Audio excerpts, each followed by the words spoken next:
Nunca te olvides de reír, por Carol Howe. Ciertamente, siempre recuperaba mi perspectiva cuando estaba con Bill, porque una de las cosas, tal como estoy seguro que has encontrado en tu viaje espiritual, es que todo es tan simple que es casi embarazoso. Solo se reduce a una cuestión de ¿vas a hacerlo? ¿Dejar ir de agravios o no? Así que su efecto en mí fue dejar de dar importancia a las cosas. Algo es importante, solo en el sentido de que proporciona una oportunidad para conocer la paz. Bill era un ejemplo vivo del curso, en lugar de alguien que lo enseña o lo habla. En realidad lo vivía. Esa era su verdadera intención. Jacques Rouquet hablaba de la curación que ocurría cuando Bill estaba presente. No tenía que echar mano a la gente, no tenía que darles un diagnóstico o algo así. Su mero ser era suficiente para alterar algo en su conciencia.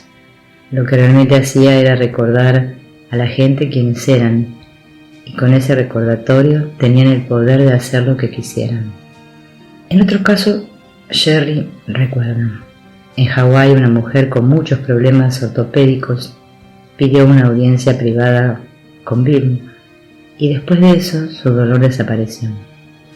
Bill tuvo problemas para pensar que tenía algo que ver con él, como si el asunto casi lo amenazara. Creo que ese tipo de cosas ocurrían mucho. Judy también relataba una curación que tuvo lugar en su cocina, en una de las muchas ocasiones en que los invitados fascinantes llenaban el hogar de Scooch.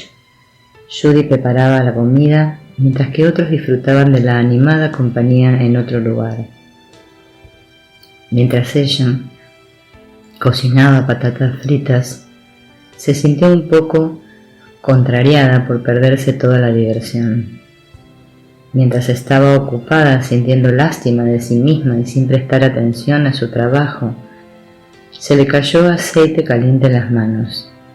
Bill oyó el grito que siguió y entró a ver lo que estaba ocurriendo. Completamente serio, le preguntó si quería la quemadura y por supuesto, ella dijo que no. Sostenía sus manos por encima y por debajo de las suyas sin tocarlas, y la quemadura desapareció milagrosamente. Carlisle Olson recordó un momento de resolución que cambió su vida mientras visitaba a Bill en La Joya años más tarde. Cuando Bill se mudó a La Joya, Jules Feingold y yo fuimos a ayudarlo a instalarse. Jules tuvo que regresar a casa, pero yo seguía allí, así que Bill insistió en que me quedara en su habitación y él tomaría la habitación de invitados. Me sentí tratada como visitando la realeza. Por la mañana, cuando me desperté, miré hacia arriba a través de la ventana de clérigos y la palabra ambos apareció en mi mente, una palabra simple. Bajé a la cocina, él ya estaba levantado, y le conté esta maravillosa experiencia de la palabra. Ahora, cada vez que siento una ansiedad que surge en mí acerca de mi valor, mis lecciones o cualquier otra persona, uso esa palabra, ambos, y me calma totalmente. El regalo que me dio Bill estaba pasando en algún lugar donde no tengo que elegir. No se trata de aquí o allá, o de esto o aquello, o de ellos y yo, donde todo es fundamental para tomar la decisión correcta. Todo eso desapareció. Simplemente respira hondo.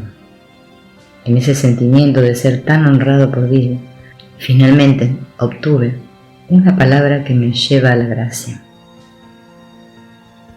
Otra de las historias de Carlisle no solo ilustra la influencia sanadora de Bill sobre ella, de hecho, su sanación mutua, sino también una de las premisas fundamentales del curso, que debemos estar dispuestos a mirar nuestro lado oscuro, nuestros propios pensamientos implacables y críticos.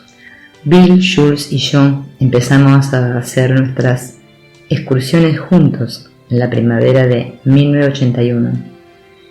Llegaba a las 11 a.m., nuestra hora de reunión, e íbamos a algún lugar para almorzar. Jules era nuestro líder, y él hacía una lista para que hiciéramos cosas por la tarde. Hacíamos excursiones para ver lugares de interés inusual o naturales. Bill, por supuesto, no era un hombre de naturaleza, no le gustaba estar fuera de las aceras, así que no nos aventurábamos demasiado. Luego, por la tarde, dormía una siesta como meditación. Luego cenábamos a menudo con otros y asistíamos a la reunión del curso en Tiburón. Yo era una fundamentalista muy estricta del curso, y eso era muy atractivo para Bill, porque así había un espectáculo espiritual en marcha. Le gustaba que hiciera comentarios en el grupo. El tiempo durante el día con Bill era muy divertido, pero el viaje de regreso a casa, cada semana desde Tiburón, saliendo a las 9:30 y volviendo a las 11 p.m., estaba lleno de reacciones increíbles que yo estaba teniendo, reacciones negativas hacia mí misma, hacia otras personas. Mi ego y sus reacciones a todos y a todo eran increíblemente intensas. Las cosas bullían y yo respondía de una manera muy extrema. Tenía ese maravilloso día de diversión y afecto y no puedo contarte las cosas que se desenterraban en mí. Nos divertíamos mucho. Nos reíamos y reíamos y reíamos, y luego volví a casa con este espeluznante y horrible ego y me daba cuenta de que, Dios mío, este es un proceso realmente increíble y no ocurre con otra gente que no sea Bill.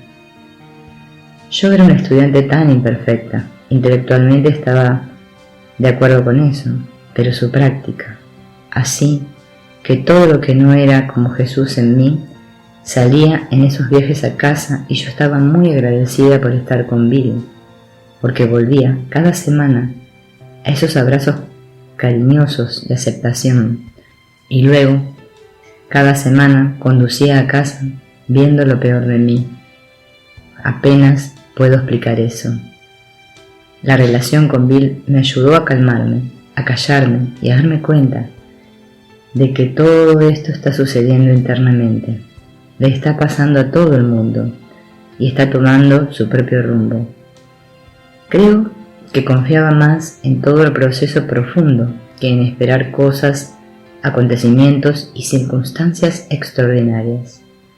De alguna manera era algo muy gracioso, muy bendito conocerlo, y ninguna de las palabras que dicen. Fue un gran honor estar con él. Suena bien. Eso es demasiado mundano, pero había gracia involucrada en estar con él.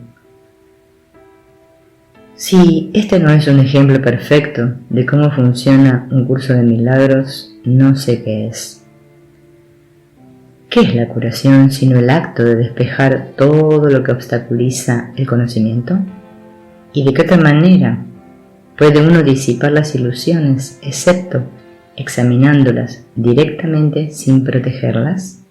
No tengas miedo, por lo tanto, pues lo que estarás viendo es la fuente del miedo y estás comenzando a darte cuenta de que el miedo no es real.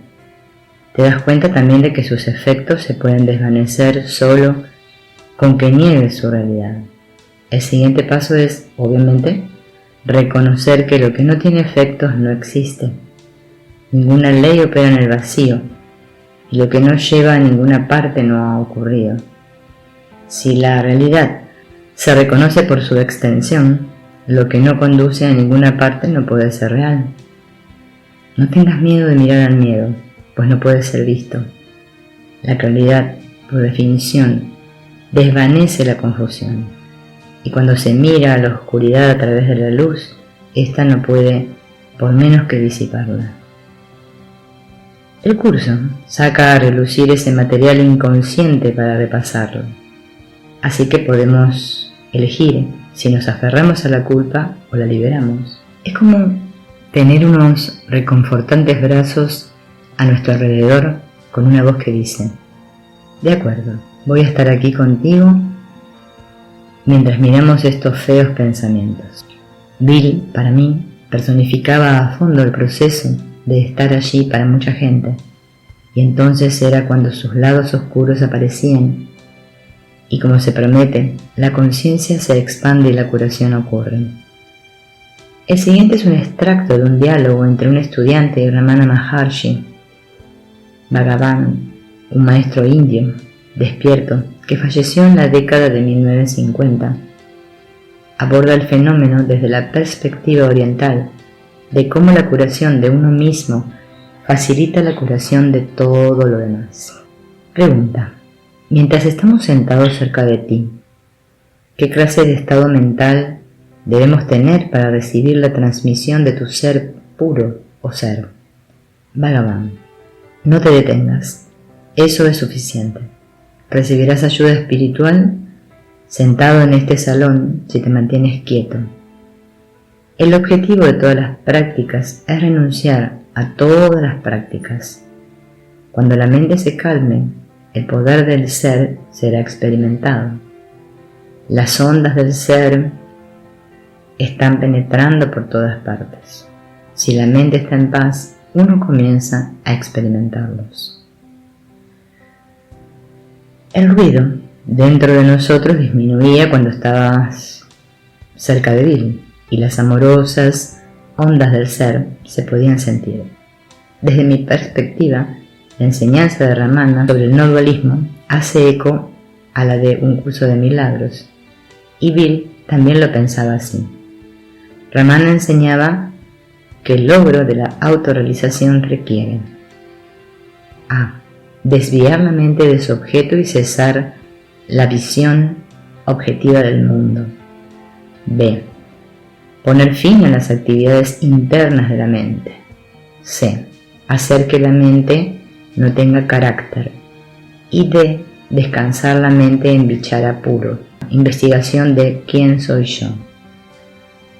Cuando uno mira de cerca, vemos esto como una reafirmación de la remoción de los obstáculos a la conciencia de la presencia del amor, y como el curso, el silencio y la quietud mental es un prerequisito. De ahí la necesidad de entrenamiento mental a la cual un curso de milagros se refiere y provee. El ruido y la confusión disminuían en torno a Bill porque se reducían en él a medida que su enfoque en el intelecto como fuente de poder y sabiduría disminuía. Su mente se volvió más tranquila y, por supuesto, cuando nuestra intención es nuestra propia sanación, recibimos toda la ayuda necesaria sin falta. A principios de la década de 1980, un acontecimiento poco probable, pero no poco común, cuando nos tomamos en serio la práctica del perdón, ocurrió en una presentación de Hugh Prater y Sherry Jampolsky en la iglesia de Religious Science en San Diego. Había una buena multitud de más de 300 espectadores, entre ellos Bill, que estaba sentado en la parte de atrás y se escabullía para fumar. Los Luckett recuerdan. Poco antes del almuerzo, Sherry o Hugh sugirieron que cada uno de nosotros nos abrazáramos a alguien a nuestro lado. Bill trató de huir, pero otro fugitivo lo atrapó en la puerta, una mujer rubia que lo abrazó intensamente y para siempre. Luego se echaron hacia atrás y se miraron el uno al otro. Exclamó Jan mientras ella gritaba Bill. Se conocían de Columbia. Su esposo había trabajado para Bill y ella había hecho su doctorado allí. Todos ellos habían sido los mejores de sus amigos, pero luego tuvieron una amarga separación. Creo que porque su esposo se había divorciado de ella y se había mudado con Bill. Odiaba a Bill intensamente. En este punto estaba ella en algún tratamiento para el cáncer. Imagina todo el veneno que había almacenado. Y de toda la gente en la tierra, aquí, estas dos personas estaban en los brazos del otro al final de una mañana entera de una muy inspiradora charla sobre el perdón. A medida que el pasado se derretía, se perdonaron a sí mismos y a los demás en el acto y pasaron algún tiempo juntos. Bill en realidad fue muy sanador para ella, aunque finalmente murió de cáncer. Qué demostración y qué buen comienzo para mudarse a San Diego 5 años después. En cuanto a las sanaciones relacionadas con la voz de Bill, Leroy Semke comenta: ahora mismo hay otro paso, que también se ha dado en otras partes. Hay ante ti un trabajo que involucra los usos de la voz, los usos de las energías mecánicas del mundo material involucradas en la ingeniería del sonido. Debes involucrarte en la proyección de la voz de muchas maneras diferentes que pueden ser utilizadas para dar forma a las enseñanzas ya impresas. Es simplemente otra manera de demostrar la fuente del poder, la esencia del Espíritu Santo. Tienes una cualidad de sanación que se transmite a través de tu ser. Tus palabras se convierten en herramientas a través de las cuales esta fuerza o enfoque es dirigida. Y todos los que te escuchen experimentarán un sentido de dirección y sentirán los patrones vibratorios de su propio ser resonando con aquellos que fluyen a través de ti. Muchos experimentarán sanación, algunos instantánea, otros formas graduales de sanación, pero el proceso es el mismo. Bill tenía una hermosa voz a través de la cual se producía automáticamente mucha sanación, algo embarazoso para él, pero también era consciente de que era su regalo y siempre lo había sido. Jerry recordaba: para mí, cuando él leía pasajes de un curso de milagros, había una vibración en su voz diferente de cuando él estaba hablando con nosotros. Esa era la vibración de Dios y yo me bañaba con ella. Permitía a la gente experimentar la paz de Dios, y no soy el único, estoy seguro que sintió eso. Era como un hermano mayor, llevaba puesto el manto de Bill Thetford, pero en lo que a mí respecta era una manifestación del Espíritu de Cristo.